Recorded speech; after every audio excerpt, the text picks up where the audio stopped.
रूस और यूक्रेन के बीच लगभग एक सप्ताह से जारी युद्ध अब भीषण रूप धारण कर चुका है। रूस ने महाविनाशक हथियारों का प्रयोग कर यूक्रेन के कई बड़े शहरों पर बमबारी की तथा मिसाइलें दागी।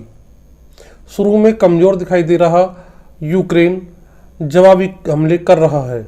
इसके बावजूद यूक्रेन की राजधानी कीव सहित कई बड़े शहरों पर रूस की सेना की बमबारी जारी है। रूस और यूक्रेन के बीच जारी यह युद्ध दुनिया के सामने बड़े संकट के रूप में खड़ा हो गया है। यदि शीघ्र ही इस युद्ध का अंत नहीं हुआ तो इस बात से भी इनकार नहीं किया जा सकता कि यह युद्ध धीरे धीरे सारी दुनिया को अपनी चपेट में ले लेगा। यदि ऐसा हुआ तो पूरी दुनिया को तीसरे विश्व युद्ध का सामना करना पड़ेगा। साथियों, दुनिया के सामने खड़े संकट के लिए रूस के राष्ट्रपति व्लादिमीर पुतिन अहम भूमिका में हैं। आज की इस वीडियो में हम जानेंगे कि आखिर क्यों रूसी राष्ट्रपति व्लादिमीर पुतिन ने इतना उग्र रूप यूक्रेन के खिलाफ धारण किया, उनके क्या मंसूबे हैं और वह क्या चाहते हैं। तो चलिए साथियों, शुरू करते हैं आज का वीडियो। नमस्कार साथियों, मैं हूं देवेंद्र शर्मा और आप देख रहे हैं हमारा यूट्यूब चैनल देवेंद्र की पोस्ट।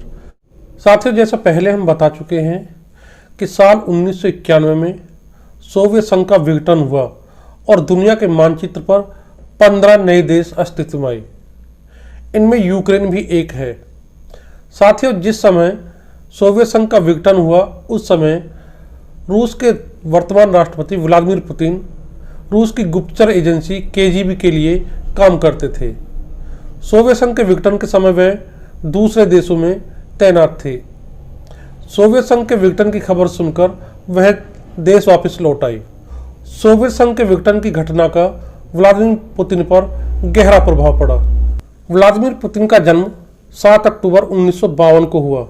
वह 7 मई 2012 से रूस के राष्ट्रपति हैं तथा साल 2018 में हुए राष्ट्रपति चुनाव में उन्हें 76% वोट हासिल हुए और इसके पश्चात वे अगले कार्यकाल के लिए भी निर्वाचित हो गए। इससे पहले साल 2000 से 2008 तक रूस के राष्ट्रपति रहे तथा साल 1999 से 2000 तथा 2008 से 2012 तक वह रूस के प्रधानमंत्री भी रहे। पुतिन 16 साल तक सोवियत संघ की गुप्तचर एजेंसी केजीबी में तैनात रहे। यहाँ वे लेफ्टिनेंट कर्नल के पद तक पहुंचे। 1991 में रिटायर्ड होने के बाद वह अपने पैतृक शहर चले गए और यहाँ उन्होंने राजनीति में कदम रखा। साल 1996 में वह बोरिस येल्त्सिन के प्रशासन में शामिल हो गए। बोरिस येल्त्सिन के अचानक इस्तीफा देने के बाद वह साल 1999 में रूस के कार्यवाहक राष्ट्रपति बन गए। राष्ट्रपति बनने के बाद व्लादिमीर पुतिन सोवियत संघ के विघटन की घटना को भुला नहीं सके हैं। इसका पता इससे लगता है कि उनके ऊपर बनी एक डॉक्यूमेंट्री में उन्होंने सोवियत संघ के विघटन पर गहरी नाराजगी जाहिर करते हुए कहा कि सोवियत संघ का विघटन केवल एक विघटन नहीं था, यह उनके देश के क्षेत्रफल, उनके देश की संस्कृति और उनकी भावनाओं का विघटन था। उन्होंने इस विघटन में वह सब कुछ गंवा दिया जो हजारों सालों में उन्होंने अर्जित किया था। उनका एक सपना है कि एक दिन सोवियत संघ का एकीकरण जरूर होगा। इस बात का पता चलता है जब साल 2018 में एक पत्रकार ने उनसे पूछा कि यदि आपको आपके देश के इतिहास को किसी एक निर्णय को बदलने का मौका मिले तो आप क्या करेंगे। पत्रकार के जवाब में व्लादिमीर पुतिन ने बड़े बेबाक अंदाज में कहा कि यदि मैं ऐसा कर सकता तो वह सोवियत संघ के विघटन के निर्णय को बदल देते। राजनीति के जानकार यूक्रेन पर रूस के हमले को इसी विचार से जोड़कर देख रहे हैं। हालांकि साथियों, यूक्रेन पर हमले से पूर्व ही व्लादिमीर पुतिन ने इस दिशा में कदम आगे बढ़ा दिए थे। इसकी शुरुआत साल 1999 में चेचन्या पर रूसी हमले के साथ शुरू होती है। चेचन्या को रूस में मिलाने के बाद व्लादिमीर पुतिन की नज़र जॉर्जिया पर पड़ी। जॉर्जिया में हुए राजनीतिक उथल पुथल के बाद रूस के द्वारा उसके 2 राज्यों को स्वतंत्र मान्यता प्रदान कर दी गई। यहाँ पर आज रूसी सेना के सैनिक अड्डे हैं जहाँ से वह पूर्वी यूरोप पर निगरानी करता है। यूक्रेन के अंदर साल 2013 में हुई राजनीतिक उथल पुथल में रूस के समर्थित राष्ट्रपति विक्टर यानुकोविच को देश छोड़ना पड़ा। रूस मानता है कि इस घटना के पीछे संयुक्त राज्य अमेरिका और पश्चिमी यूरोप के देशों की चाल है। ऐसे में यूक्रेन को सबक सिखाने के लिए उसने साल 2014 में यूरोप के क्रीमिया पर हमला कर दिया और उसे रूस में मिला लिया। इस घटना के बाद से यूक्रेन और रूस के संबंधों में कड़वाहट पैदा हो गई। रूस के इस कदम से संयुक्त राज्य अमेरिका और पश्चिमी यूरोप के देशों ने नाराजगी जाहिर की, लेकिन उनकी नाराजगी किसी काम नहीं आ सकी और क्रीमिया रूस का हिस्सा बन गया। कुछ ऐसी ही स्थिति सोवियत संघ के विघटन के बाद अस्तित्व में आई कजाकिस्तान में देखी गई। कजाकिस्तान में रूस समर्थित राष्ट्रपति के खिलाफ वहां के लोगों ने गैस की बढ़ती कीमतों को लेकर भारी विरोध प्रदर्शन किया। देश के अलग अलग कोने में शुरू हुआ यह विरोध प्रदर्शन जल्द ही देश की राजधानी तक भी पहुंच गया। बड़े स्तर पर खून खराबे हुए, सरकारी इमारतों में आग लगा दी गई। बाद में कजाकिस्तान के राष्ट्रपति द्वारा रूस से मदद मांगी गई। रूस ने मामले में हस्तक्षेप किया तथा कजाकिस्तान को भारी आर्थिक मदद भी दी। रूस का मानना है कि कजाकिस्तान में हुई इस घटना के पीछे संयुक्त राज्य अमेरिका और पश्चिमी यूरोप के देशों का हाथ है। रूस के एक और समर्थित देश बेलारूस में भी रूस के समर्थित राष्ट्रपति के खिलाफ वहां की जनता ने विद्रोह कर दिया। मामले में जल्द ही रूस के द्वारा हस्तक्षेप किया गया तथा स्थिति को संभाला गया।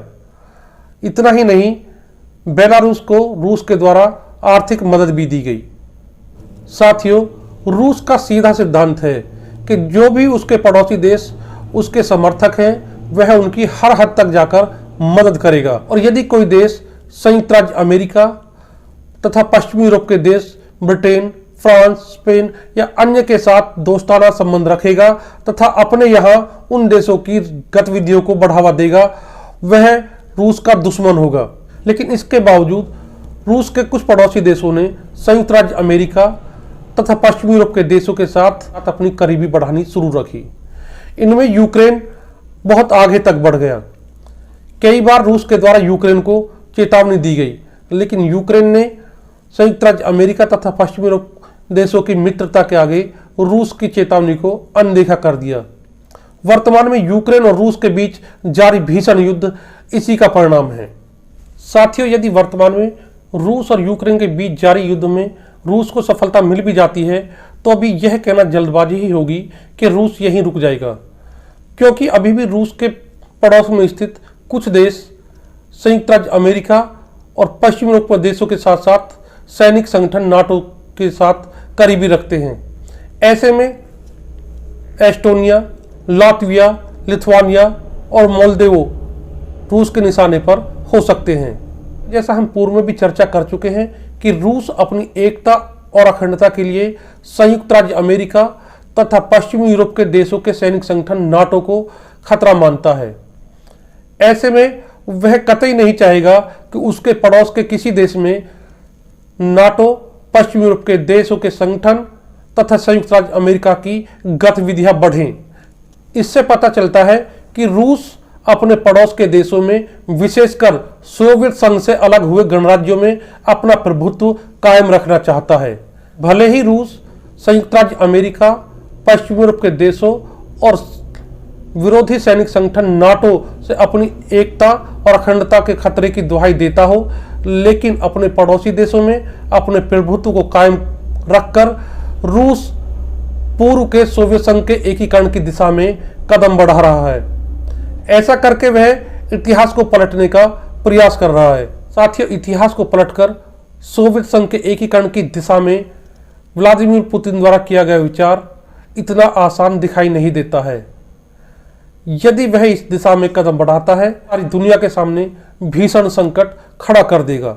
ऐसे में जरूरत है कि सोवियत संघ इतिहास को बदलने का प्रयास न करे और अपने पड़ोसी देशों के स्वतंत्र अस्तित्व को स्वीकार करे। वहीं पश्चिमी यूरोप के देश, उनका सैनिक संगठन नाटो और संयुक्त राज्य अमेरिका बेवजह रूस के प्रभाव वाले क्षेत्र में दखलंदाजी कर बेवजह पूरी दुनिया के सामने नया संकट खड़ा करने से बाज आए। साथियों, यदि आपको हमारा यह वीडियो अच्छा लगा हो तो हमारे चैनल को सब्सक्राइब कीजिए और वीडियो के बारे में अपनी राय हमें कमेंट बॉक्स में लिखकर अवश्य बताएं। धन्यवाद।